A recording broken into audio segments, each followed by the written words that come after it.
Pelajaran kita hari ini judulnya bagaimana mempersiapkan diri di akhir zaman. Total dari seri ini ada 4 pelajaran. Ini adalah pelajaran pertama dan kita akan pelajari hari ini bagaimana kita mempersiapkan diri di akhir zaman. Jadi saudara, kita sering dengar pendeta atau pembicara pengkhotbah berkata bahwa kita sudah hidup di era akhir zaman dan kita sering saya dengar itu. Akan tetapi karena kita sering dengar itu, akhir zaman nggak kunjung datang, ya, buktinya tidak terjadi apa-apa. Maka kita berpikir jangan-jangan belum waktunya. Mungkin belum waktunya akhir zaman. Itu sebabnya di tema kita hari ini, kita akan cari tahu apakah benar-benar akhir zaman itu sudah tiba. Apakah benar-benar kita sekarang ini ada di era akhir zaman. Apakah memang waktunya sekarang ini akan menuju akhir zaman, dan jika iya, kira-kira waktu ini berapa lama lagi akan terjadi akhir zaman, kiamat ini. Saudara, Alkitab tidak pernah memberitahukan kita secara pasti bahwa misalnya kiamat ini tanggal 6 Januari tahun 2030. Nggak pernah secara pasti itu. Kenapa? Karena tidak pernah spesifik seperti itu. Karena pertama, kalender yang Alkitab pakai dengan kalender Gregorian yang kita pakai hari ini adalah beda. Sangat berbeda. Kedua masalahnya adalah perbedaan waktu. Ya, perbedaan waktu antara kita dengan benua yang lain di dunia ini. Misalnya sekarang kita menuju ke jam 10, jam 11. Saudara, teman-teman kita di Jerman, Perancis, Italia, mereka lagi tidur nih sekarang ini. Karena di sana masih jam 4 pagi. Atau teman kita di New York baru mau pergi tidur karena baru jam 10 malam atau jam 11 malam. Demikian juga teman kita ada di Melbourne baru saja makan siang sekarang. Di saat kita lagi dengar firman hari. Jadi perbedaan waktu ini.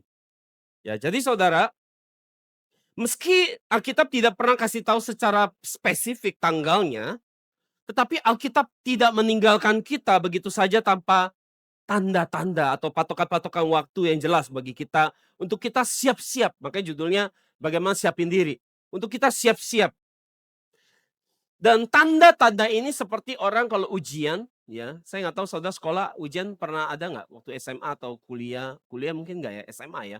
Waktu SMA saudara mau ujian dikasih tahu kisi-kisi. Ya nggak tahu di bahasa Inggris nanti diterjemahkan kisi-kisi apa ya.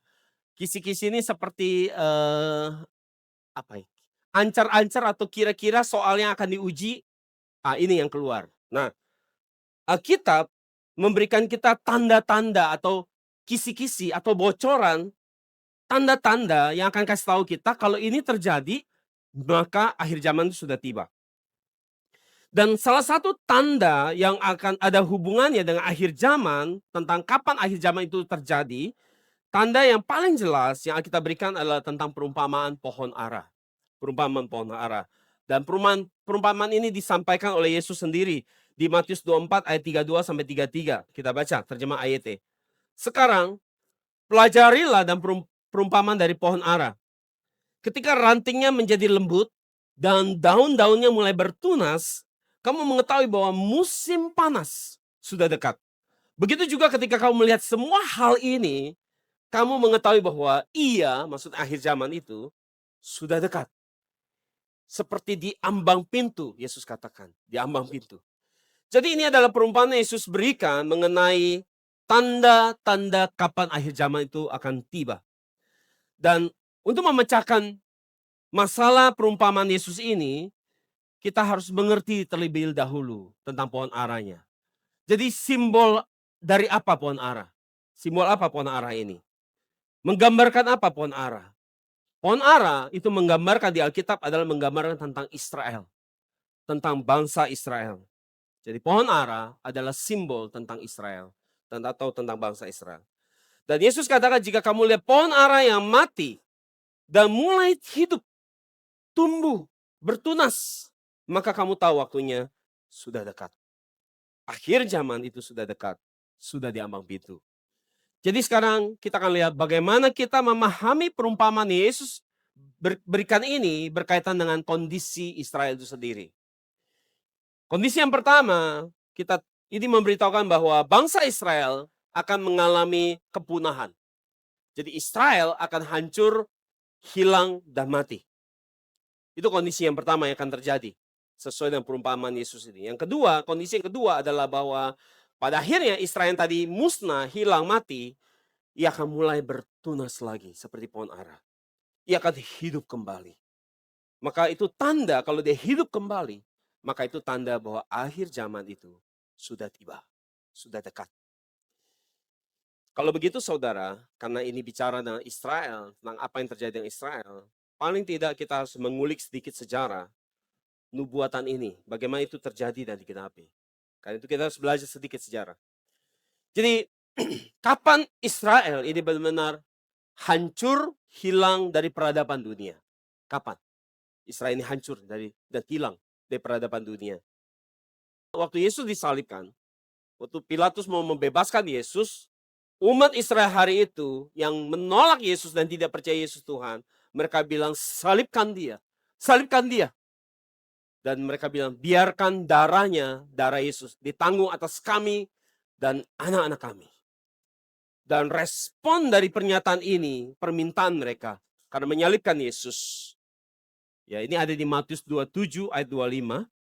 Maka respon dari keberanian mereka ini, mau menanggung darah Yesus.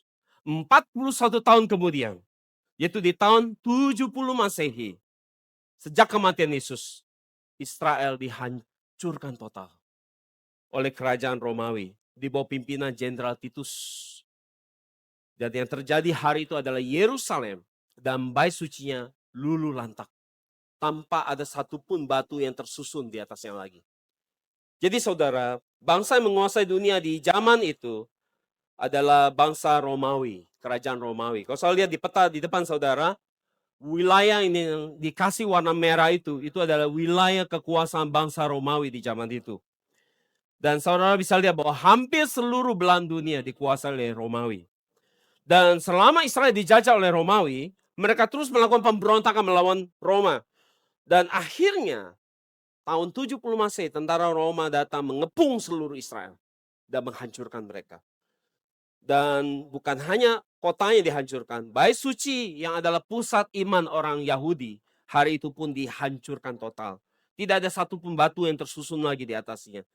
Dan bukan sampai di situ saja, orang Yahudi hari itu ketakutan, lari ketakutan karena mau dibunuh.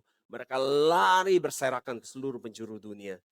Dan sejak itu, mereka kehilangan tanah mereka, yang hari ini menjadi wilayah Palestina. Jadi mereka hari itu kehilangan tahun 70 Masehi, mereka kehilangan tanah mereka, yang hari ini adalah wilayah Palestina. Dan tetapi itu awalnya adalah tanah mereka. Jadi tahun 70 Masehi bangsa Israel telah kehilangan negaranya. Mereka tidak punya rumah lagi. Israel benar-benar kehilangan eksistensinya sebagai sebuah negara. Jadi pertanyaannya adalah, kalau begitu Israel pernah mati, musnah.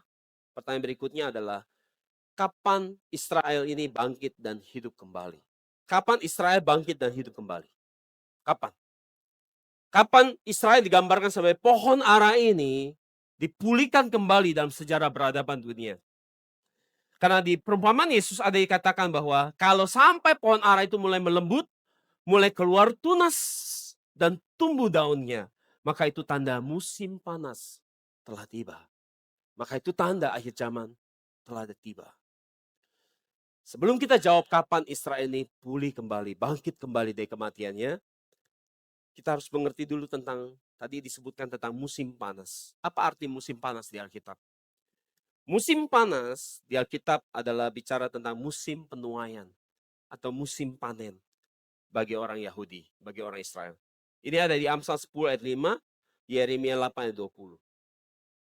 Jadi musim panas bicara penuaian, bicara tentang waktu menuai jiwa-jiwa, waktu mengalami kelimpahan secara rohani.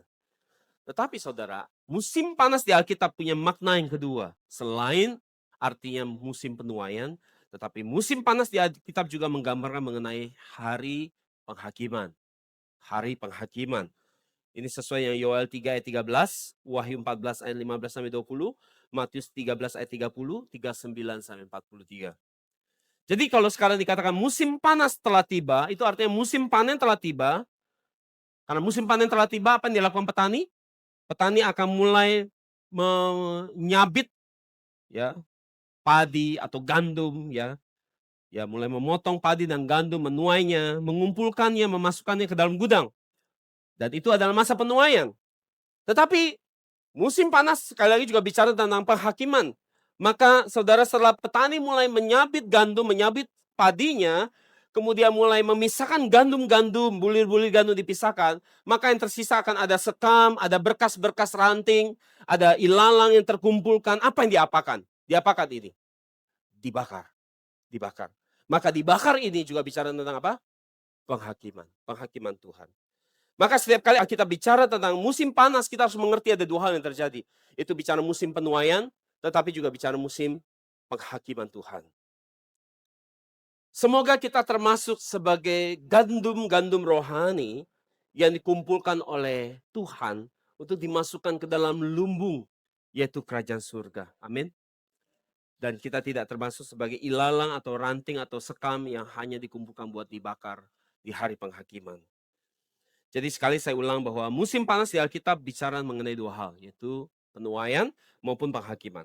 Sekarang kita akan kembali ke bangsa Israel. Jadi kapan Israel yang tadinya mati musnah dalam peradaban dunia, dan kemudian dia bangkit dan hidup kembali. Kapan ini terjadi? Ini terjadi di tanggal 2 November 1917. 2 November 1917. Di tahun 1917 ini ada sesuatu yang luar biasa yang terjadi pada Israel. Jadi ini adalah era waktu tahun 1917, adalah waktu di mana Perang Dunia ke-1 hampir sudah selesai. Tahun 1917 adalah abad ke-20. Dan di Perang Dunia yang pertama ini, siapa yang menang? Siapa yang menang di Perang Dunia yang pertama ini? Ini adalah Inggris, Amerika, Prancis, dan seluruh sekutunya. Dan Inggris, sekali lagi Inggris, karena Inggris hari itu adalah yang menang. Inggris hari itu menguasai wilayah hampir seluruh Timur Tengah, ya termasuk tanah Palestina.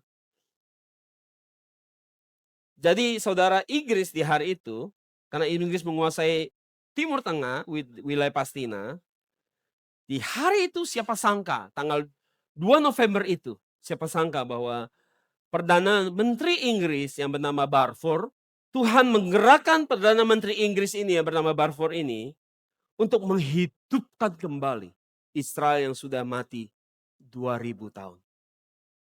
2000 tahun saudara. Jadi pada tahun 1917, Perdana Menteri Balfour membuat sebuah deklarasi yang terkenal sebagai Deklarasi Balfour. Isinya adalah bahwa memberikan dukungan untuk seluruh Yahudi di seluruh dunia untuk kembali ke tanah air mereka di tanah Palestina dan mendirikan negara Israel.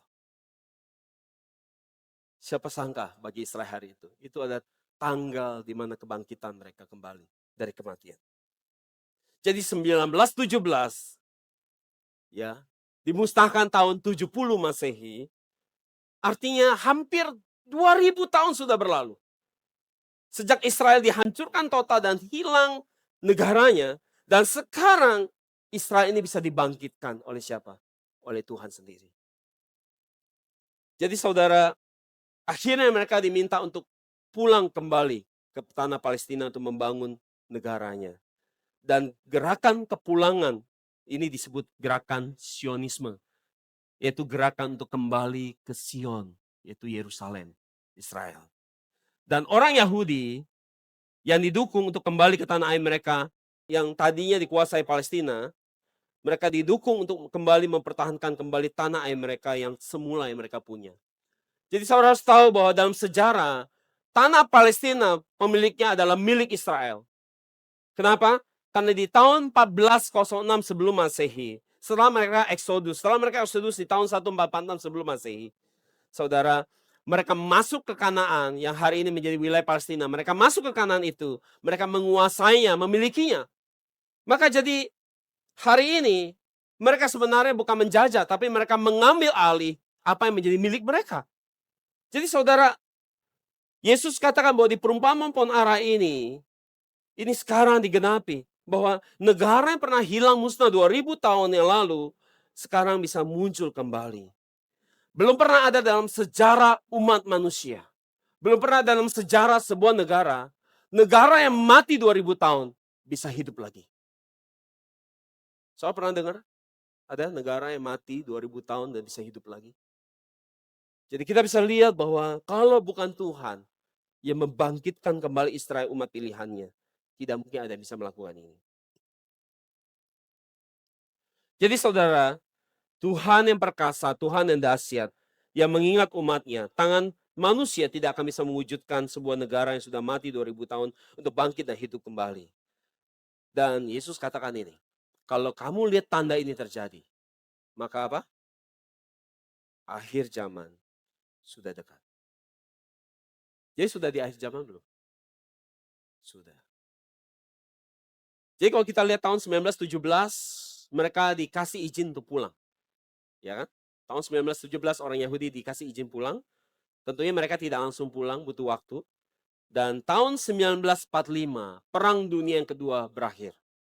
Dan kemudian tanggal 14 Mei 1948, 14 Mei 1948, di hari itu Israel menyatakan mereka telah pulang, sudah pulang ke tanah Palestina. Israel menyatakan kemerdekaan mereka. Dan saudara tahu apa yang terjadi di tanggal 14 Mei 1948? Baru saja mereka menyatakan kemerdekaan mereka, baru saja negara yang baru berdiri 1 hari ini, tiba-tiba hari itu apa yang terjadi? Keesokannya, tanggal 15 Mei 1948, mereka dihantam oleh seluruh negara Arab. Diserang. Yaitu siapa saja?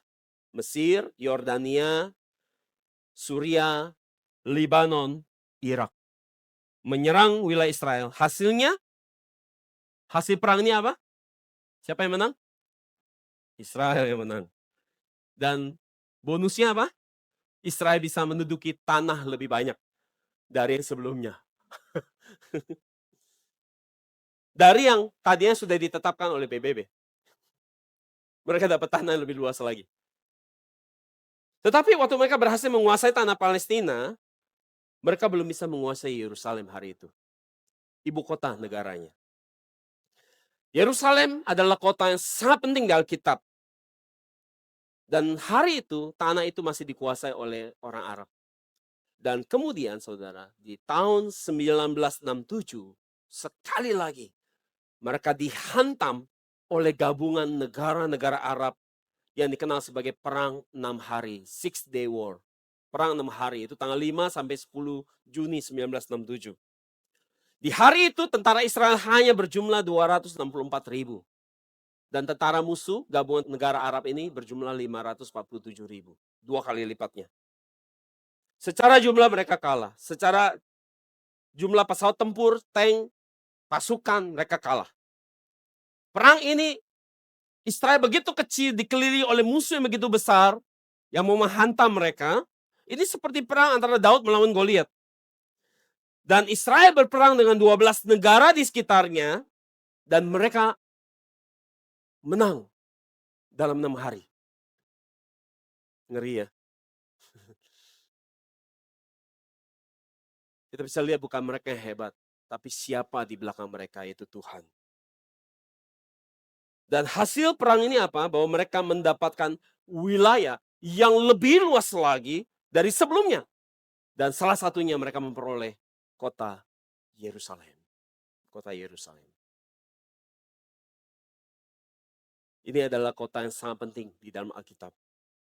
Kenapa? Karena bait suci Salomo, bait suci Tuhan dibangun di sana.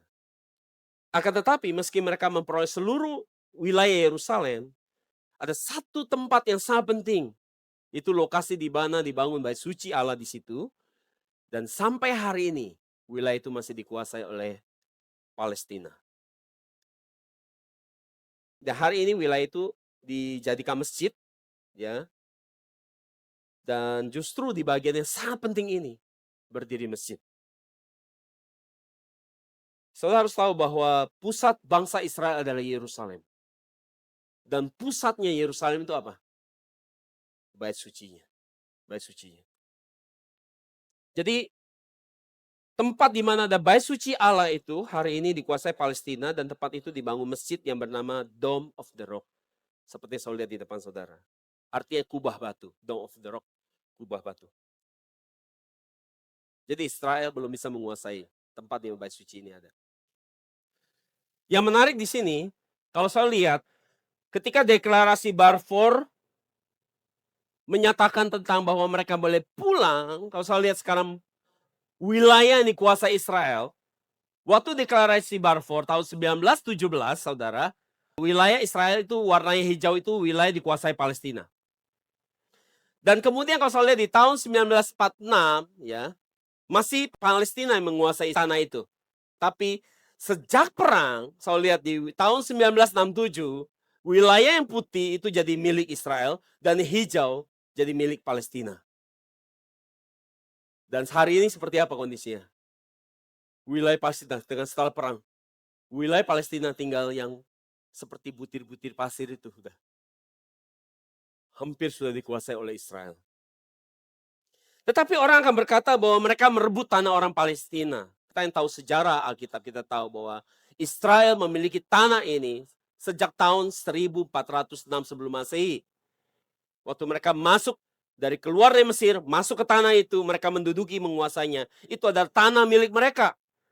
Jadi kalau dihitung sejak tahun sampai tahun 1967, maka itu adalah dari sejak 1406 sebelum Masehi sampai 1967 Masehi, maka tanah itu mereka mengambil kembali tanah yang menjadi milik mereka yang mereka sudah miliki sejak 3.373 tahun yang lalu.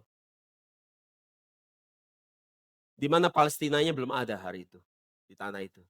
3.373 tahun yang lalu. Mereka sudah punya itu. Kalau hitungnya dari dasar 1967. Jadi kita harus benar-benar belajar sejarah. Kita harus tahu bahwa ini mereka tidak merebut tanah orang lain, tanah Palestina. Mereka hanya mengambil alih apa yang menjadi milik mereka sejak 3.000 tahun yang lalu. Dan sekarang sejarah telah mengkonfirmasi bahwa perumpamaan yang Yesus sampaikan sudah terjadi dan digenapi. Dengan melihat seluruh tanda ini, kita sudah tahu bahwa ini sudah digenapi. Maka kita sudah harusnya tahu bahwa waktunya akhir zaman itu sudah sangat dekat. Karena seluruh peristiwa ini terjadi di abad ke-20 dan kita hari ini hidup di abad yang ke-21. Jadi sudah sangat dekat. Sudah menuju ke final. Minggu depan kita akan lihat bukti-bukti lain lagi. Dan sekarang kita akan lihat ayat referensi kita, Wahyu 6 ayat 1 sampai 8. Wahyu pasal 6 ini bicara tentang 7 meterai. Saudara bisa lihat bahwa meterai ini ada 7 meterai, ya. Bahwa ada gulungan, ada kitab yang dimeteraikan dengan 7 meterai. Kita bisa lihat di sini bahwa setiap kali meterai itu dibuka, maka yang terjadi ada tulah dan bencana yang terjadi. Artinya bahwa ada penghakiman atas bumi setiap kali meterai itu dibuka. Hari ini kita akan pelajari meterai ke-1 sampai ke-4. Minggu depan kita akan belajar meterai 5 sampai 6. Kita lihat ayat referensi kita sekarang. Kita baca ayat 1 sampai 3. Maka aku melihat anak domba itu membuka yang pertama. Jadi meterai itu hanya bisa dibuka oleh anak domba, oleh Yesus sendiri. Membuka yang pertama dari ke-7 meterai itu. Dan aku mendengar yang pertama dari keempat makhluk itu berkata dengan suara bagaikan bunyi guru, "Mari." Dan aku melihat sesungguhnya ada seekor kuda putih. Dan orang yang menungganginya memegang sebuah panah dan kepadanya dikaruniakan sebuah mahkota. Lalu ia maju sebagai pemenang untuk berebut kemenangan. Jadi saudara, pada meterai yang pertama kita bisa lihat bahwa ada seekor kuda putih dan penunggangnya. Dan ia maju sebagai pemenang. Ya, jadi artinya dia menang. Dia telah menang. Karena di situ dikatakan dia merebut kemenangan, artinya dia menang. Ini adalah adegan di dalam meterai yang pertama. Apa artinya? Banyak orang berpikir bahwa kuda putih ini menggambarkan Yesus kedatangan kedua. Karena Yesus juga datang menunggangi kuda putih sesuai dengan catatan Wahyu 19 ayat 14. Jadi saudara, kedatangan Tuhan kembali, ia akan datang dengan menunggangi kuda putih. Jadi kebanyakan orang berpikir bahwa kuda putih di Wahyu pasal 6 ini sedang menggambarkan tentang Yesus, bahwa menggambarkan tentang hal-hal yang baik. Akan tetapi saudara, masalahnya kuda putih di sini tidak menyimbolkan Yesus. Kuda putih di sini menyimbolkan apa? Kuda putih di sini adalah menyimbolkan tentang antikristus atau antikris. Alkitab jelas mengatakan bahwa setan, iblis dan kelompoknya, mereka suka sekali meniru-niru apa yang ada di Alkitab. Mereka suka pura-pura menjadi malaikat. Malaikat terang, Alkitab katakan demikian. Selain itu, Karena Yesus juga datang nanti kedatangan kedua naik kuda putih, Antikris pun dia mau naik kuda putih. Sehingga orang jadi bingung, ya, orang bikin bingung. Jadi kita tahu bahwa sekarang ini bukan Yesus. Karena dia datang untuk menaklukkan dan mendatangkan celaka atas dunia.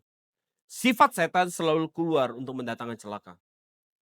Kemudian kita lihat meterai yang kedua, itu ada tampil kuda merah. Orang menunggangi kuda merah.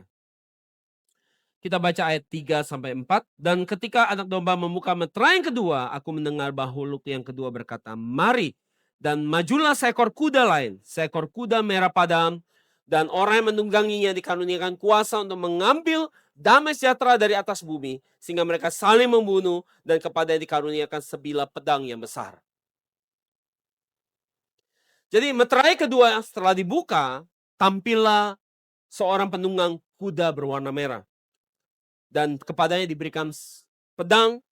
Dan kita tahu kalau sosok ini membawa pedang yang besar, maka ini artinya apa? Ini artinya dia datang tidak membawa damai. Dia datang untuk membawa apa? Perang atau peperangan. Berikutnya, meterai yang ketiga, saudara. Tampillah seorang menunggangi kuda berwarna hitam, kuda hitam. Kita baca ayat 5. Dan ketika anak domba itu membuka meterai yang ketiga, aku mendengar makhluk yang ketiga berkata, mari. Dan aku melihat sesungguhnya ada seekor kuda hitam, dan orang menungganginya memegang sebuah timbangan di tangannya. Dan aku mendengar seperti ada suara di tengah-tengah keempat makhluk itu berkata, secupak gandum sedinar, dan 3 cupak jelai sedinar. Tetapi janganlah rusakkan minyak dan anggur itu. Maka ketika meterai ketiga dibuka, tampillah kuda hitam. Dan apa yang dibawa kuda hitam ini adalah timbangan. Dikatakan bahwa di hari itu apa yang terjadi? Kalau saya lihat di ayat 6 dikatakan bahwa 1 liter gandum seharga 1 dinar. 1 dinar itu adalah nilai upah 1 hari orang kerja. Jadi di zaman itu orang kerja 1 hari dibayar dengan 1 dinar. Maka kalau hari ini saudara, misalnya upah kerja 1 hari kita, misalnya tukang yang mandor, ya kita bayar mandor kerja, kita anggap aja dibayar 200 atau 300 ribu sehari, maka itu artinya 1 liter gandum seharga 300 ribu. Mungkin saya bingung gandum, nggak ada bayangan karena saya tidak hidup makan gandum. Anggap aja beras, ya beras. Berapa harga beras seliter ibu-ibu? 16 ribu, ya. Ya, ada yang 16, ada yang 15, ada yang 13 tergantung kualitas beras. Let's say anggap aja harga beras 1 liter 15 ribu. Maka kalau 1 liter hari itu ketika terjadi krisis ekonomi, krisis bencana kelaparan, krisis bahan makanan, maka kita bisa bilang bahwa 1 liter beras harganya 300 ribu rupiah. Maka itu artinya inflasi naik 20 kali lipat. Saya bisa bayangkan saya beli beras 1 liter harganya 300 ribu. Betapa mahalnya. Jadi melihat kondisi seperti ini kita tahu bahwa ini sedang menunjukkan krisis ekonomi. Terjadi bencana kelaparan yang hebat. Minimnya sumber makanan. Sehingga gandum atau beras 1 liter senilai dengan gaji orang 1 hari. Jadi meterai ketiga membawa tula atau bencana kelaparan. Bencana kelaparan. Yang keempat, ketika meterai keempat dibuka, maka tampillah kuda pucat. Kuda pucat. Kalau bahasa Indonesia, saudara kan nanti lihat dia terjemahkan bukan kuda pucat. Bahasa Inggris pale horse, kuda pucat.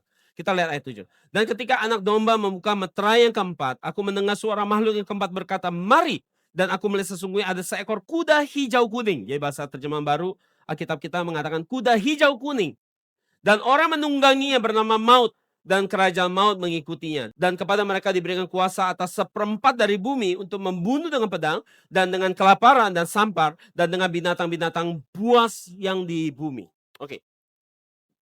Jadi meterai keempat dibuka, ya kemudian tampillah kuda yang berwarna kuning kehijauan. Saya tahu kuning kehijauan menggambarkan apa? Kuning kehijauan. Saya pernah lihat muka orang warnanya kuning kehijauan. Nggak pernah lihat ya? Kuning kehijau-hijauan pernah lihat orang? Kapan kita lihat orang mukanya kuning hijau-hijauan?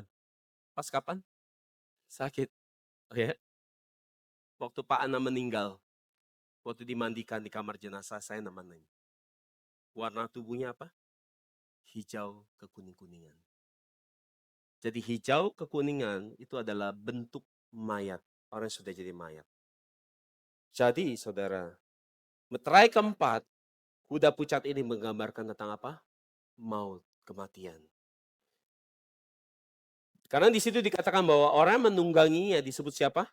Kematian dan kerajaan maut. Yaitu Hades mengikutinya.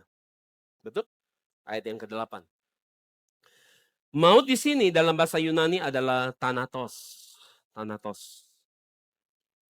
Kalau saya lihat Alkitab Septuagint, Alkitab Septuagint adalah Alkitab bahasa Ibrani atau bahasa Aramik dari bahasa asli diterjemahkan ke dalam bahasa Yunani.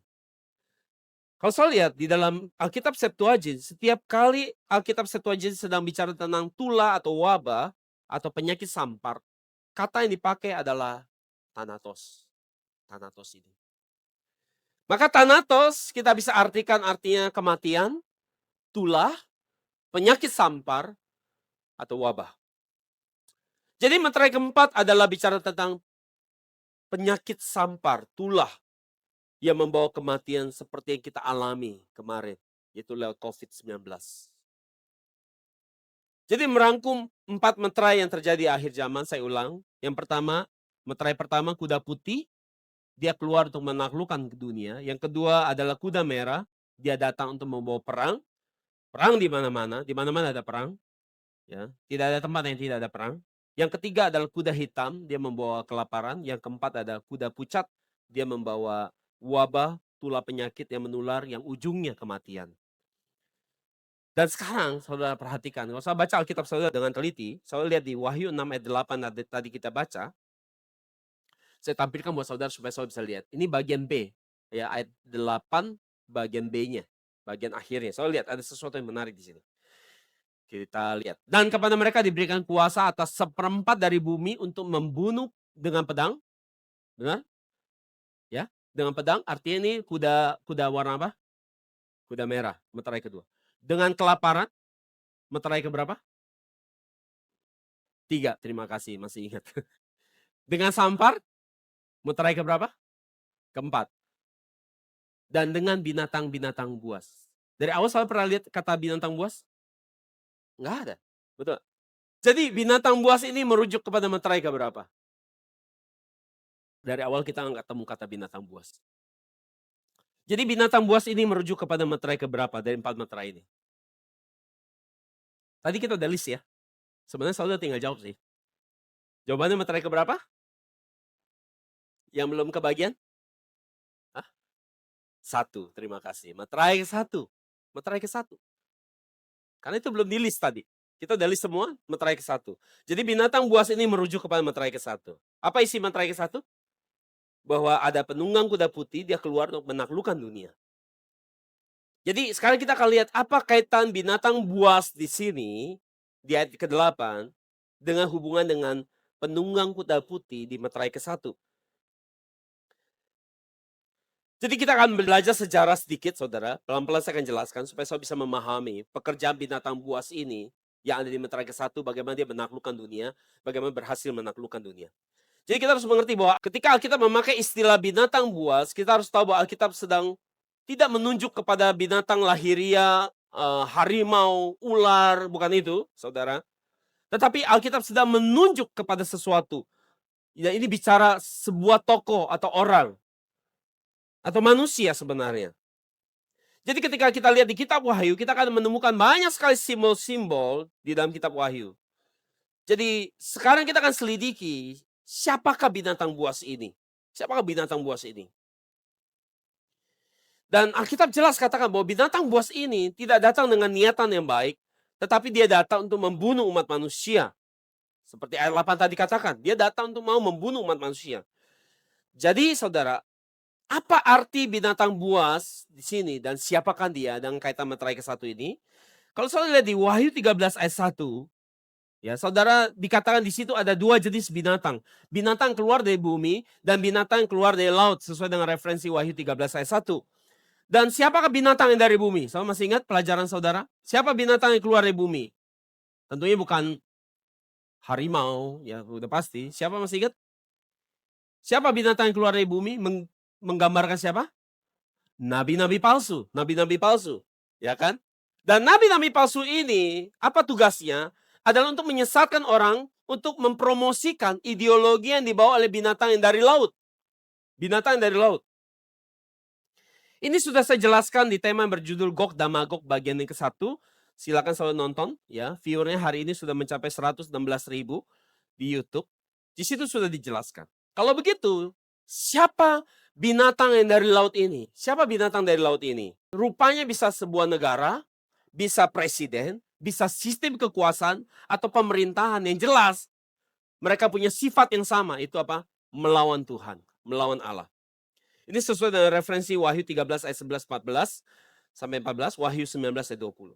Ini adalah negara-negara komunis dan negara-negara yang menolak firman Tuhan dan Yesus, yaitu negara-negara Arab. Oke, saudara nggak perlu penasaran, saya tahu pendeta-pendeta hari ini lagi nunggu-nunggu sosoknya gitu. Siapa nih? Ada yang bilang, apa Donald Trump? Paus, gitu kan. Semua sibuk gitu. Apa Putin, gitu kan. Sosok antikris itu. Tapi yang saya mau jelaskan sama saudara yang paling penting, saudara nggak usah pusing sama tokohnya. Kenapa? Karena di balik semua itu udah jelas itu iblis, oke. Tetapi saudara harus tahu tentang sejak kapan antikristus itu ada. Karena hari ini banyak pendeta nggak sadar, mereka lagi nungguin tokohnya. Nebak-nebak, Paus, Putin, siapa lagi? Trump, bahkan Trump dituduh antikris, bisa jadi antikris. Saudara, menurut saya yang penting bukan itu. Saudara harus tahu tentang bahwa antikris ini sudah ada sebenarnya. Pekerjaannya sudah ada. Ini yang saya mau sampaikan lewat sesi ini. Bahwa antikris itu sudah ada sejak lama loh. Cuma saudara nggak sadar. Saudara terlalu fokus sama nunggu satu toko, padahal pekerjaannya udah lagi kerja. Karena kalau kita lihat Meterai ke-1, dia udah menang. Antikris, betul? Meterai ke-1 kuda putih tadi aku bilang apa? Meterai ke-1 itu siapa? Antikris kan? Berarti dia datang, dia menang. Artinya dia sudah ada loh. Tapi saudara nggak sadar. Karena saudara terus sibuk nungguin satu tokoh yang muncul. Padahal dia sudah ada. Nah, sekarang kita lihat. Kita lihat Alkitab di Perjanjian Lama menjelaskan tentang seperti apa karakter binatang. Binatang buas ini. Ini bukan ular atau monster yang keluar dari laut, bukan. Tetapi ini bicara tentang manusia yang seperti apa sih? Mazmur 49:20 terjemah ILT katanya nih, manusia yang ada dalam kemewahan. Manusia yang begitu keren, begitu hebat, begitu berpengaruh, begitu kaya, begitu hebat di mata orang lain, tetapi tidak berpengertian, artinya tidak punya firman Tuhan di dalam dirinya, adalah seperti apa di mata Tuhan? Adalah seperti binatang yang buas yang akan dibinasakan oleh Tuhan. Jadi dengan kata lain, saudara, manusia yang tidak punya roh Allah, manusia yang tidak percaya Allah, manusia yang tidak terima firman Tuhan, manusia ini yang meremehkan dan menolak hal-hal rohania, dunia rohania, mereka menolak Yesus sebagai Tuhan. Di mata Tuhan, manusia yang seperti ini boleh disamakan dengan binatang buas. Itu cara Alkitab menamai mereka. Bahwa orang-orang yang tidak menghargai, tidak bisa melihat dunia rohani, mereka meski manusia, di mata Tuhan karakter mereka sama seperti binatang buas. Setiap kali Alkitab memakai istilah binatang, kita harus memikirkan kembali, apakah ini artinya secara lahiriah atau rohania. Jadi kembali kepada kitab Wahyu, di Meterai yang pertama, si kuda putih ini datang untuk menaklukkan dunia, ini adalah binatang buas itu, yang datang menaklukkan dunia. Jadi sekarang kita akan selidiki bagaimana cara kuda putih ini datang menaklukkan dunia, menaklukkan umat manusia. Seperti yang saya sebutkan sebelumnya, binatang ini ada antikris. Dia datang meniru cara Yesus datang dengan menunggangi kuda putih. Sekarang kita akan lihat bagaimana cara antikris menaklukkan dunia. Mereka pertama-tama antikris ini pekerjaannya, dia tidak datang menaklukkan dunia dengan membawa senjata, dengan membawa pedang, dengan membawa bom, dengan membawa senapan untuk membunuh umat manusia dengan kekerasan. Tidak dengan cara seperti itu. Tetapi cara yang pertama antikris ini menaklukkan dunia dengan cara apa? Dengan ideologinya. Ideologinya atau cara pandangnya, cara pandang duniawi. Jadi dia datang menawarkan pada dunia konsep, gagasan, pemikiran, kepercayaan tentang cara pandang yang duniawi. Jika ia pergi ke dunia ini, menemukan orang yang tidak memakai meterai Allah pada dahinya, artinya orang yang tidak memiliki firman Tuhan yang murni di dalam dirinya, Maka binatang buas ini akan datang memberikan semua meterai. Dia mau cap orang kan? Dan orang yang di dahinya tidak ada meterai Allah, atau yang tidak punya firman Allah, dia yang akan cap. Dan cap meterai yang diberikan adalah 666. Jadi ketika orang tidak punya firman Tuhan di dalam diri dia akan cap 66 ini artinya apa? Dia akan menawarkan sebuah konsep, ideologi, gagasan untuk kita terima sebagai kepercayaan. Itu pekerjaannya. Jangan dibayangin aneh-aneh dulu. Zaman 30-40 tahun lalu, oh ini PNG nih, Unilever nih logonya. Antikris, no. Itu artinya dia menawarkan cara pikir, gagasan ideologi tentang apa? Cara berpikir secara duniawi. Kalau saudara nggak punya firman, saudara akan terima, saudara akan hidupi itu, saudara aminkan ajarannya. Karena tadi saya bilang kan, bahwa siapa yang jadi makelarnya, siapa yang jadi mempromosikannya? Ajaran ini, nabi palsu, pengajar-pengajar, mereka menawarkan gagasan diajarkan antikris ini. Jadi sebenarnya ini sudah terjadi sangat lama dalam peradaban umat manusia. Dalam sejarah peradaban umat manusia, hampir seluruh umat manusia telah memilih untuk meninggalkan Tuhan dan tidak percayakan hal-hal rohania. Mereka menyangkal, manusia telah menyangkal adanya dunia rohani dan mengatakan bahwa hal-hal rohani adalah hanya tahayul dan tidak nyata. Betul? Familiar? Benar? Dunia di mana kita hidup kayak gitu kan kondisinya? Sebaliknya, ajaran yang diajarkan adalah oleh antikris ini bahwa semua hal yang bisa kamu rasa, bisa kamu pegang dengan nyata, baru itu hal-hal yang nyata. Itulah ideologi yang iblis, yang si penunggang kuda putih ditawarkan pada umat manusia. Semua yang bisa dilihat, semua yang saudara bisa pegang, uang, mobil, rumah, jalan-jalan, semua yang kelihatan, semua yang bikin saudara happy, itu yang real. Itu yang real. Dunia rohani, Tuhan nggak kelihatan. Dunia surga nggak kelihatan, nggak real. Buat orang fanatik. Tapi uang, hobi, popularitas, itu yang nyata. Ini cara pandang yang antikris tawarkan. Dan banyak atau sedikit orang yang percaya? Banyak sekali. Banyak sekali. Karena banyak artinya udah menang belum? Udah. Waktu kita masih kecil kita diajarin oleh mama papa kita. Sekolah yang rajin supaya apa? Pinter? Pinter. Salah pinter? Supaya cari duit. Nyata. Karena uang nyata. Tanpa kita sadar, waktu kita sekolah, di seminar motivasi, kita sudah dibombardir sama ideologi ini. Tentang dunia yang kelihatan itu nyata. Dunia rohani itu tidak nyata. Jadi hari ini di gereja, hanya di gereja kita bicara tentang Tuhan. Bicara hal rohani, bicara tentang pengupasan Alkitab. Tetapi kalau saudara keluar kepada dunia, saya ketemu dengan teman-teman saudara, di sekolah, dimanapun saudara ketemu orang-orang. Orang-orang gak ada yang bicara hal rohani. Orang bicara soal apa? Bisnis, karir, sukses, jalan-jalan, hobi, olahraga, pedal, game. Gak ada yang tertarik bahas Alkitab. Soal bahas Alkitab hanya di gereja. Gak ada yang ngupas Alkitab. Bahkan kalau soal ke gereja hari ini pun sulit menemukan tempat di mana kita bisa belajar mengupas Alkitab. Sulit sekali.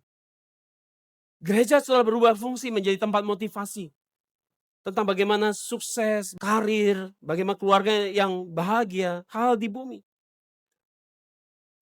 Itu sebabnya mereka mengajarkan bahwa apa yang kamu bisa pegang, apa yang kamu bisa rasa itu nyata. Itu yang eksis. Itu eksis.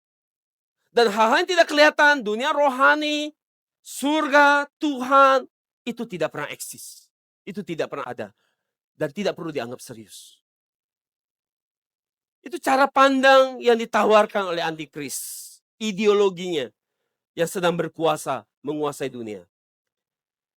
Jadi antikris ini, si penunggang kuda putih ini telah berhasil menaklukkan dunia. Dengan menawarkan cara pandang duniawi kepada umat manusia. Ia telah berhasil menaklukkan bumi. Dan kita hari hidup di dunia yang seperti ini. Dunia di mana kita keluar dari ruang gereja ini. Semua orang ngomong hal-hal yang kelihatan. Betul? Udah menang? Sudah menang. Jadi sudah akhir zaman belum? Sudah. Jadi saudara nggak usah nunggu-nunggu, mana siapa orangnya. Dia udah menang. Menang total. Dia sudah menang total. Bahkan dia sudah menang sampai ke gereja. Di mana gereja nggak lagi mau bahas Alkitab. Bahasnya hal-hal di bumi kan. Yang kelihatan. Karena jemaat maunya dengernya hal-hal yang di bumi. Besok mau makan apa, besok dagang gimana. Kita mau ke gereja, kita mau denger hal yang nyata aja. Bahas Alkitab, bahas surga tuh kayak orang lagi halu-halu apa gitu, nggak jelas. Yang jelas-jelas aja. Jadi saudara, Antikris ini telah menanamkan cara pandangnya kepada dunia dan dia telah menang. Dia sudah bekerja dengan sangat lama untuk menyesatkan dunia dengan cara pandangnya. Jadi kalau saya lihat, manusia itu terdiri dari tubuh, jiwa, dan roh. Tubuh, jiwa, dan roh. Dan binatang itu cirinya apa? Binatang itu hanya punya tubuh dan jiwa, tetapi tidak punya roh. Itu bedanya manusia dengan binatang. Saya tahu itu? Betul? Setuju? Kucing nggak punya roh. Makanya saya nggak pernah lihat kucing penyembahan di gereja. Hanya manusia, ya kan? Karena kucing tidak punya sense rohania. Rohania. Atau monyet gitu, nggak ada sense rohania. Ya kan? Tetapi kalau manusia tidak punya sense rohanianya, rohnya mati, nggak punya kepekaan tentang Tuhan, nggak bisa punya kepekaan akan rohani, nggak bisa lihat dunia firman, tidak bisa menghargai dunia rohani. Itu artinya dia boleh manusia, tapi rohnya mati, maka kita sebut mereka seperti apa? Binatang. Yang hanya terus punya keinginan seperti binatang buas yang terus dipenuhi keinginan-keinginan, memuaskan keinginan, hawa nafsu dan keserakahannya. Nah itulah sepertinya kenapa disebut sebagai binatang buas. Jadi orang yang nggak punya kepekaan akan dunia rohani, itu seperti binatang yang hanya punya tubuh dan jiwa, tapi nggak punya roh. Maka kita bisa simpulkan bahwa ideologi binatang buas adalah mereka menyangkal keberadaan Tuhan dan dunia rohani. Sekali lagi, ideologi binatang buas adalah menyangkal keberadaan Tuhan dan dunia rohani. Dan kalau kita lihat catatan di Wahyu pasal 6, bahwa kita lihat bahwa si penunggang kuda putih ini, dia telah berhasil menaklukkan dunia di mana kita hidup di dalamnya dengan ideologinya ini. Bahwa tidak ada Tuhan. Bahwa dunia rohani itu tidak pernah real. Yang real adalah dunia yang bisa saudara pegang. Yang saudara bisa lihat dengan mata jasmani. Itulah real. Kalau saya tadi saya sama singgung bilang bahwa binatang buas ini, ya si penunggang kuda putih ini telah berhasil menaklukkan dunia dari sejak lama. Saya nggak usah tunggu antikris yang muncul. Dia sudah sejak lama muncul pekerjaannya ya, pekerjaannya. Pertanyaannya sejak kapan? Sejak kapan era binatang buas ini dimulai, antikris ini dimulai? Kapan pandangan tentang binatang ini, ideologi binatang ini dimulai? Dimulai dan akhirnya menguasai dunia. Kapan dimulainya? Kalau saya lihat tentang kuda putih, saudara, kuda putih ini, kapan kuda putih ini mulai muncul? Antikris ini muncul. Ini tidak terjadi di Asia, seperti tempat kita hari ini di Indonesia, di Asia, di Cina, di Jepang, ya, bukan di Asia, tetapi ini munculnya di peradaban di dunia barat, mulai dari Eropa. Yaitu di abad ke-16, itu adalah era modernisasi. Jadi saat itu, kalau saya masih ingat, ada kegerakan reformasi Protestan yang dibawa oleh Martin Luther. Dengan 95 dalil. Martin Luther merevolusi gereja Katolik. Ini adalah awal reformasi. Kita tahu bahwa ini hal yang baik atau tidak baik. Hal yang baik. Akan tetapi saudara, di era modernisasi ini, pergerakan yang kelihatannya baik ini, gerakan Protestan di bawah Martin Luther, salah satu tuntutannya adalah bahwa setiap orang harus punya hak untuk memiliki Alkitab dan membaca Alkitab. Karena di hari itu, tidak semua orang bisa punya Alkitab. Alkitab itu barang prestisius yang hanya bisa dimiliki oleh paus. Nggak semua orang atau imam-imam yang bisa punya Alkitab. Itu barang mahal. Tetapi Martin Luther mengajukan sebuah tuntutan bahwa semua orang harus bisa punya Alkitab dan bisa membaca Alkitab. Orang awam tidak bisa punya Alkitab, tidak bisa baca Alkitab. Jadi hanya imam yang punya Alkitab dan imam saja yang boleh ngajar Alkitab. Orang awam nggak boleh. Dan Luther mengatakan bahwa kita semua adalah sama di mata Tuhan. Berhak untuk punya Alkitab. Dan ini sesuatu hal yang baik untuk diperjuangkan. Itu sebabnya kenapa kita hari ini bisa punya Alkitab. Karena perjuangan ini. Akan tetapi di zaman itu kalau saudara hidup, saudara belum tentu bisa punya Alkitab. Karena itu juga mahal sekali, karena disalin. Disalin pakai tangan. Jadi itu mahal sekali. Harganya ratusan juta Alkitab. Karena disalin pakai tangan. Maka bersyukurlah sekarang saudara punya Alkitab di tangan saudara. Yang harga dulu ratusan juta. Dan masalahnya waktu di Taman Eden manusia jatuh dalam dosa. Karena makan buah pengetahuan baik dan jahat. Jadi setiap kali ada hal yang baik, pasti ada hal yang jahat. Jadi protes Martin Luther, kegerakan reformasi Protestan ini tentunya membawa hal yang positif bagi dunia, tetapi ada efek negatifnya. Ada jahatnya, terselip di dalamnya. Akibatnya reformasi Protestan ini muncul sebuah gerakan yang namanya memperjuangkan kebebasan individu. Kebebasan pribadi. Dan ini yang menjadi masalah.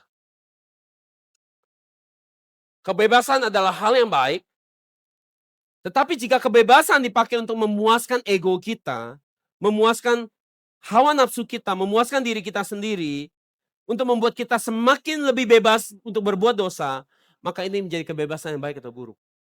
Menjadi buruk. Setiap kali ada yang baik, pasti ada yang buruk.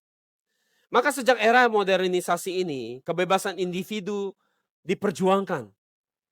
Ada perubahan di dalam tatanan gereja bahwa siapapun bisa melayani di gereja, siapapun bisa membaca Alkitab dengan leluasa. Itu hal yang baik. Akan tetapi manusia memakai kebebasan ini untuk menentang Tuhan. Bablas ini. Justru kebebasan ini membuat orang semakin jauh dari Tuhan. Dan kemudian maju ke abad 17. Abad 17 adalah abad di mana terjadi revolusi pengetahuan. Dan kemudian maju lagi ke abad 18, era pencerahan. Jadi pekerjaan antikris ini di abad 17 semakin menjadi. Dan mencapai puncak di abad ke-18. Di era pencerahan. Di era ini ada banyak muncul filosof dan pemikir-pemikir yang muncul di era ini. Dan era pencerahan ini terjadi di tahun 1687 sampai 1789. Ini adalah masa yang sangat produktif dalam sejarah budaya barat. Di masa ini ditemukan bubuk mesiu, mesin cetak, sehingga ada Alkitab yang bisa dicetak. Kompas yang membawa perubahan besar bagi dunia. Lewat ada kompas, umat manusia bisa melakukan eksplorasi ke wilayah-wilayah baru. Jadi penemuan ini mempengaruhi dunia begitu luar biasa, bahkan sampai hari ini. Ada 4 ciri transformasi di zaman era pencerahan. Yang pertama adalah awal daripada kapitalisme atau merkantilisme. Apa ini? Merkantilisme adalah teori ekonomi yang mengatakan bahwa kesejahteraan suatu negara hanya ditentukan berapa banyak aset atau modal yang disimpan oleh negara itu. Maka demi menstabilkan perdagangan dan ekonomi keuangan negara itu, mereka perlu menguasai wilayah-wilayah atau negara-negara yang baru. Dengan cara apa? Menaklukkan dan menjajah. Sehingga daerah ini bisa punya sumber keuangan yang baru. Itu sebabnya di zaman itu Columbus, saudara tahu kan? Bartholomeus, ya. Mereka pergi karena sudah ada kompas. Bikin peta, mereka pergi untuk apa? Menguasai wilayah baru. Karena semakin banyak wilayah mereka kuasai, itu akan memperkuat keuangan negaranya.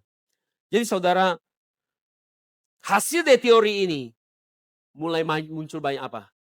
Perang. Mulai banyak perang. Untuk merebutkan wilayah orang lain, negara lain.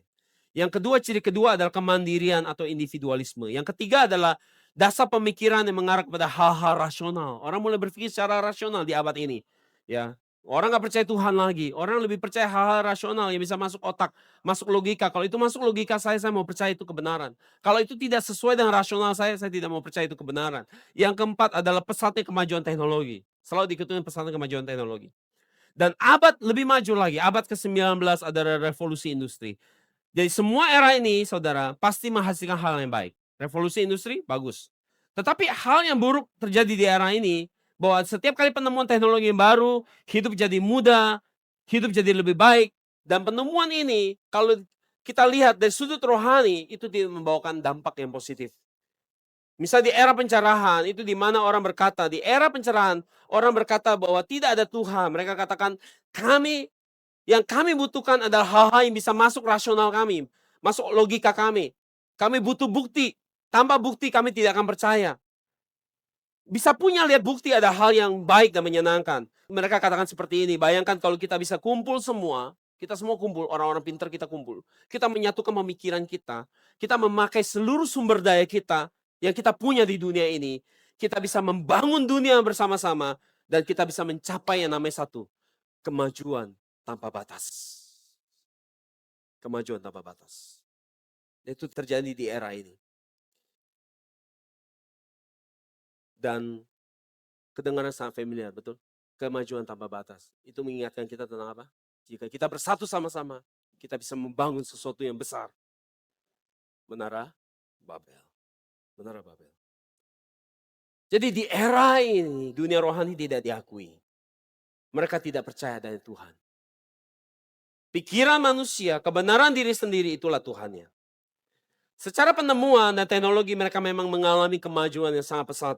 Perkembangan luar biasa. Banyak hal-hal bagus yang bermunculan dari mereka. Khususnya di abad 19, revolusi industri. Setiap hari hidup jadi lebih mudah. Ada penemuan listrik, mesin uap. Semua hal-hal bagus muncul di situ. Yang memudahkan manusia. Dan kemudian masuk ke abad 20, apa yang terjadi? Di abad 20, tahun 1914, dimulailah Perang Dunia yang pertama. Itu adalah masa yang sangat menghancurkan peradaban umat manusia. Perang sangat besar, perang di sana-sini. Dan akibat perang di sana-sini, banyak orang mati. Dan terjadi kelaparan. Dan di tahun 1918, perangnya belum selesai. Terjadi namanya wabah flu Spanyol yang membunuh 60 juta orang. Dan Perang Dunia pertama sendiri membunuh 40 juta orang.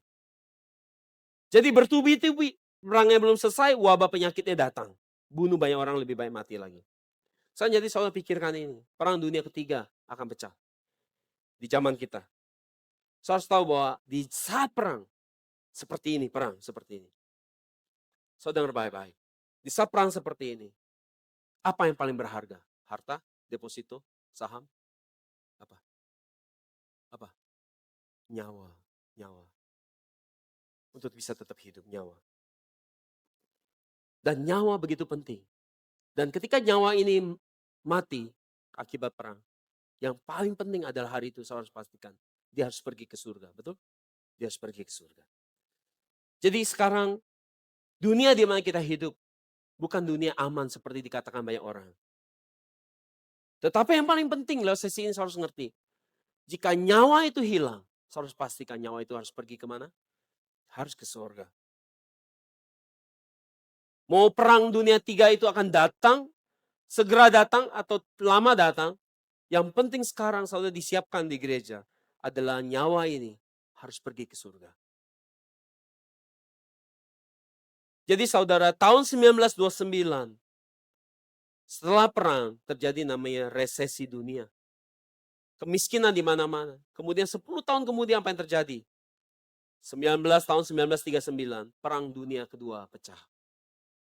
Perang Dunia Kedua dimulai. Hasil Perang Dunia yang pertama adalah tahun 1917, kita masih ingat tadi, deklarasi Balfour. Israel bisa bangkit. Hasil Perang Dunia Kedua, setelah Perang Dunia Kedua ini selesai, Israel menyatakan kemerdekaan mereka. Jadi perang tampak luar itu sesuatu yang bagus atau jelek? Jelek. Tapi bagus buat siapa?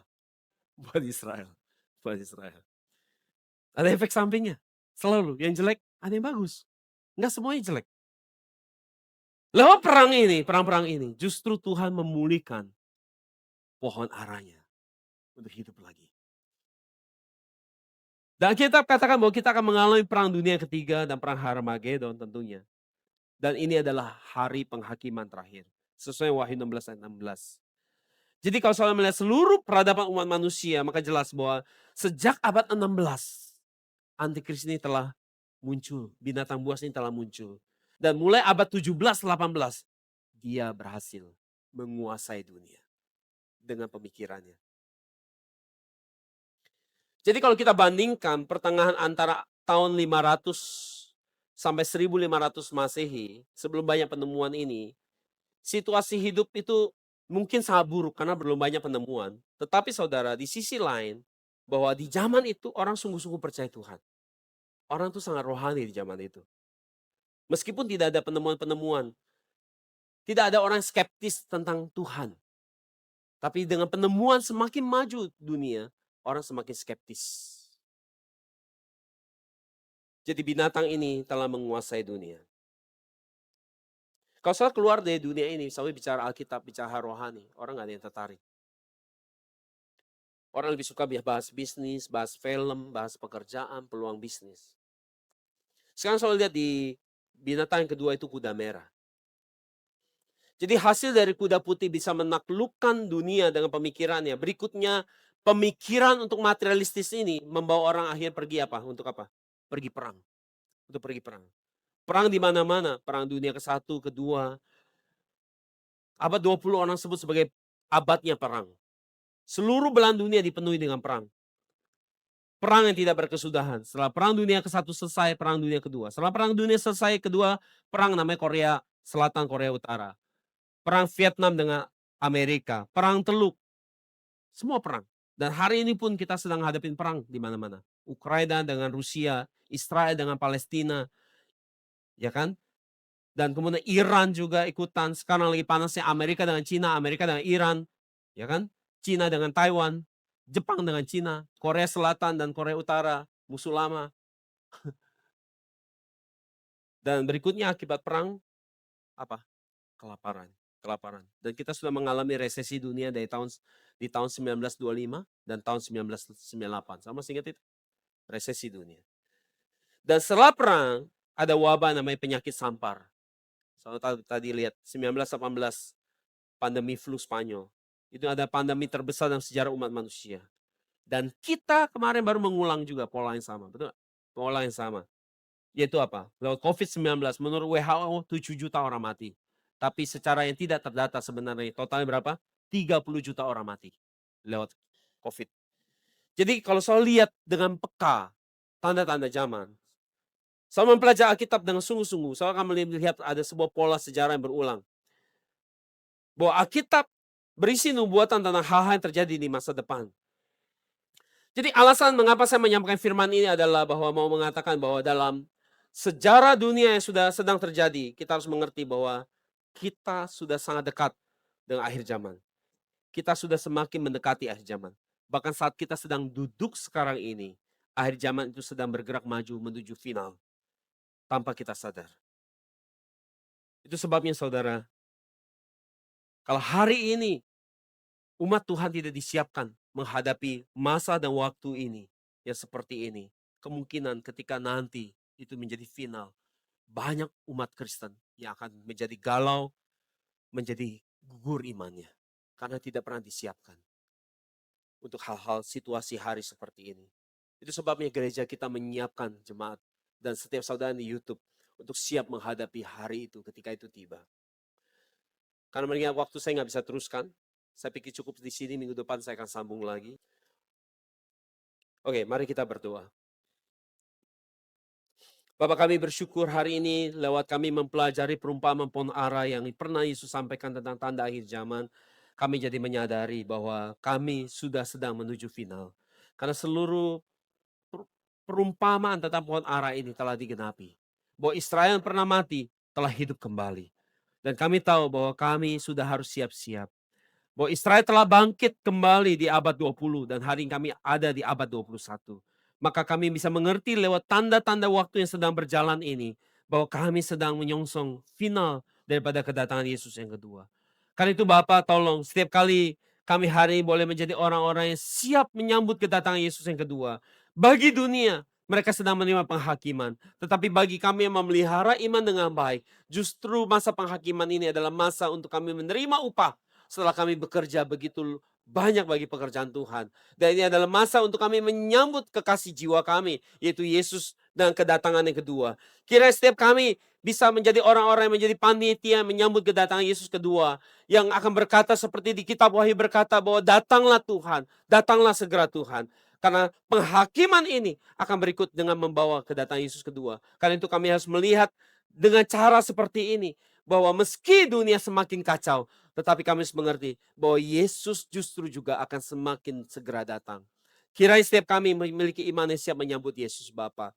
Lewat firman yang kami belajar di sini, kami semakin mempelajari rupa Yesus, kami mempelajari tanda-tanda daripada zaman, sehingga kami tidak menjadi orang yang galau, bingung, putus asa, frustasi, dan tidak tahu apa yang harus kami lakukan. Tapi lewat firman kami disiapkan untuk menyambut hari yang besar itu, hari kedatangan Tuhan.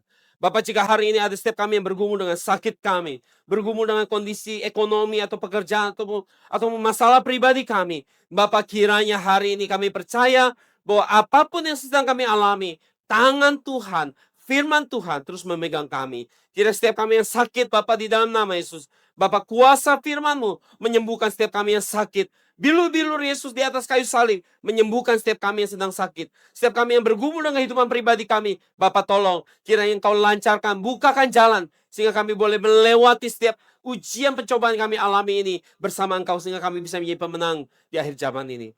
Terima kasih Bapak. Kami mengucap syukur buat firman yang berharga yang kami terima hari ini daripadamu. Kami menaikkan doa kami dalam satu nama yang berharga, itu di dalam nama Yesus. Sama-sama kita katakan, amin, haleluya, beri kemuliaan buat Tuhan.